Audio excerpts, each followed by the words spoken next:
Did you know that I am an actual TV celebrity here in Japan? It is true. I'm actually part of a TV show that airs every week. The show is called Cool Japan, and it airs, I believe, on Sunday evenings and then again on Mondays. So today, I thought I'd share with you a little bit about my experience being on this show, how I got to be part of it, what it's actually been like, and then I thought, let's react to some bits of the first episode I'm on. Cool Japan!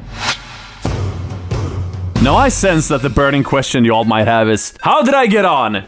I actually got the opportunity to audition for Cool Japan. I think it was in the spring of 2021. I basically had to just fill out all my basic info, my name, everything like that, but also my interest, what I liked about Japan, my experience in Japan, and what topics I felt, I guess, comfortable talking about on camera as somebody living in Japan. And also, I had to send them one picture. And imagine being me and being asked by a bunch of TV producers to send them one picture to represent who you are. Do I send something without makeup? Do I send something with makeup? Do I send something in full drag with a dress and everything? Or should I just go with something with spiky hair? I actually ended up sending them a picture in full drag with big pink hair and cyberlocks and big makeup and everything. Because I felt, if I am a Japanese TV producer and I'm gonna make a show with like 10 foreigners discussing stuff, the viewers want something to look at. So I thought, I'm gonna give them something to look at. When it comes to these sort of shows, there's not usually a lot of alternative people and a lot of alternative, I guess, representation. So I felt like, you know what, I'm just gonna try it. If they like it, they're gonna ask me to come in for an audition, and if they don't, because I scared them, so be it. So I send them the form with all my information and the picture, and then I wait. And a long time passes. It's gotta be like a month or something. I hear nothing. And I just figure, well, I guess they didn't like me, or maybe they thought I was scary on my picture. But then one day I actually get an email saying, "Hi Endigo, you seem cool. Do you want to come do an audition?" Hell yeah, I do! Now, of course, we all know that the world has been kind of strange over the past year and a half. So I end up doing a Zoom audition, and it's a group audition. It's me and a couple other foreigners who are gonna just have a conversation about different topics. Again, for this Zoom audition, I'm like, oh, do I go with full drag? Do I go with no drag, no makeup? What do I do here? But I end up going with spiky hair and a bunch of makeup. I wanted to look cool, you know, just to give them something to look at, but a little bit more toned down from the initial picture. And then we just kind of have a chat for like an hour about like stuff in Japan. Eventually I get an email saying, "Hi Endigo, you want the gig?" I'm like, yeah, of course I do. So I go to NHK in Shibuya, the big NHK house. I'm like an hour early. I am super nervous because I didn't know anything. All I was told was like, hey, come to the entrance at this time and we'll meet you there. Eventually, with like 15 minutes left, I decide to enter the NHK building. I see a group of foreigners sitting by some benches. So I decide to like go over there and like, hey.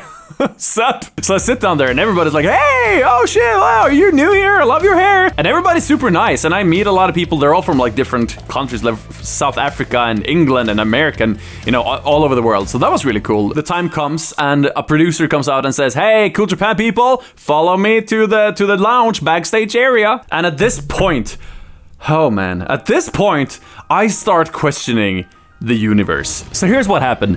In 2008, there was a TV show in Sweden called Stor I Japan, which translates to big in Japan. The show followed two guys who flew to Japan from Sweden with a mission to get famous in 30 days. This show was amazing. I loved it. It was my favorite show growing up when I was a young teenager, and the show actually was a big part in giving me my Japan interest in the first place. It's such a great show. Now in the show, the two guys, Jens and Sebastian, are joined by their Japanese agent, a woman called Satoko Watley. She's basically their guide, so she gets them gigs at like concerts, at comedy things, at festivals, everything, and she like interprets everything, and she's a big part of the show. Now back to Cool Japan. When I'm sitting in the backstage lounge and the producer comes in, who's gonna be our guide for the day, the woman who enters is Miss Satoko Watley, the same agent from Big in Japan, the show that I watched in 2008, 13 years ago. She's there. She's my guide now. So we talk, and she shows me around the studio at NHK before the show actually starts. And we actually talk about Big in Japan and about filming that for a while. And that was such a goosebumps moment, you know? It was so strange. The show that shaped my Japan interest, you know? To then meet her in real life 13 years after the show airs and have her there be my guide on my first day of doing Japanese TV.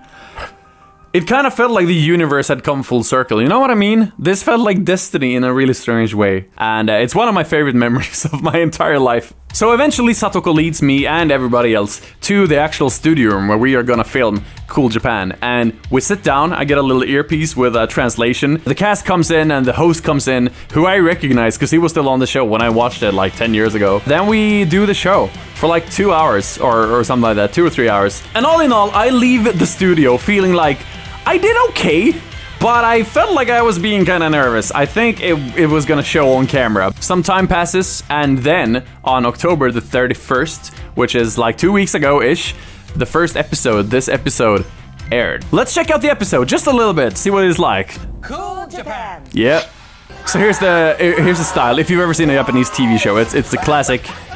A lot of edits. What's really cool about Cool Japan in particular as a show, if you enjoy Japanese TV, the entire show is subtitled in English, so that's helpful. All right. Here we go. Here we go. Here's the show. There that's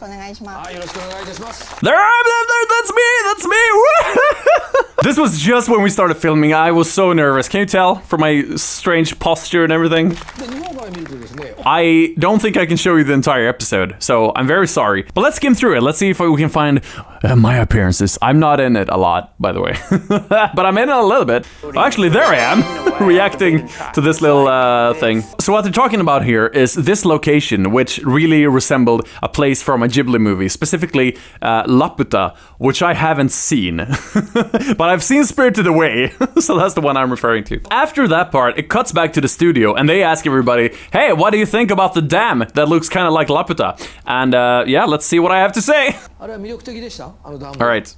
I love Ghibli movies too, as probably a lot of people do. There I am. And that really reminded me of something out of like Spirited Away. Can you tell how nervous I am? Just listen to my voice, okay? I love Ghibli movies too. I don't know why I got so nervous. I never get nervous. Do I look so like somebody who gets nervous? I never get nervous for everything, but I was shitting myself here. I think it was just because TV is new and I've never done TV. I'll say this though, it gets better. It gets better as the episode goes on, and I am better in future episodes. But this is what, you know, not my proudest moments. As probably a lot of people do.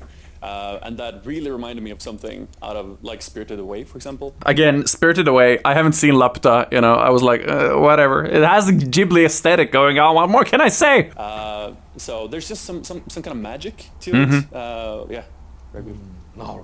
There's a second part about this dam where they go back and film it again after they went there the first time in an episode, and they ask everybody like, hey, how did the dam change, or like the popularity of it after us filming it for the TV show? And so they tell them that thanks to the TV show, there's actually been a lot more tourists coming here, and we've started like making some money, and it's all great, so thank you so much, Cool Japan. So that was really nice. I thought it was a really good, like, heartwarming story. Actually right here in the flyer, it's Kaigai no TV Cool Japan de shoukai saremashita.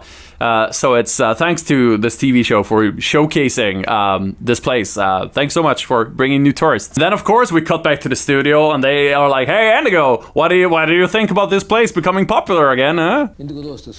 It's really cool to see that something like, I mean, this very show can spread awareness about a place like that. And yeah, definitely something off the beaten path, the whole cycling tour routes people usually take. So I think it's a great thing. Oh yeah, and then there was a report about diving with sharks, which is apparently something you can do in Japan that I never ever want to try. It sounds so scary. Watch my face when I realize what they're doing, diving with sharks and everything. I look disgusted! Endigo, what are you doing? I thought it was scary, okay? Look at my face, I look so disgusted.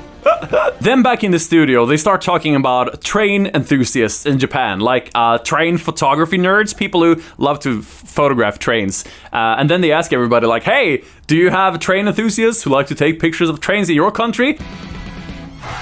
And a lot of people held up red, to my surprise. But I held up blue. Show. My father is a big train enthusiast, yeah, and he's a photographer. So I've actually been with him all over Sweden, photographing all these like rare trains, yeah, old trains. Did you see that train? Oh, I'm so jealous. Oh, that's really cool. Shout out to your parents, you know. And then later they asked like, hey, have you ever stayed at a Japanese inn? Which you might know they are very traditional, very different from typical hotels, which I have, of course. So here's what I had to say. I really love ryokans and inns, the whole traditional Japanese style, with the futons, the tatamis, everything. The first time I stayed in one, it was a bit of a culture shock coming from the typical Western hotels. But at the same time, that's what you want when you choose to stay in a place like that. And I stand by every word. So anyway, that was a little bit of Cool Japan, my so far one episode I've been on. But I have a feeling that we haven't seen the last of me.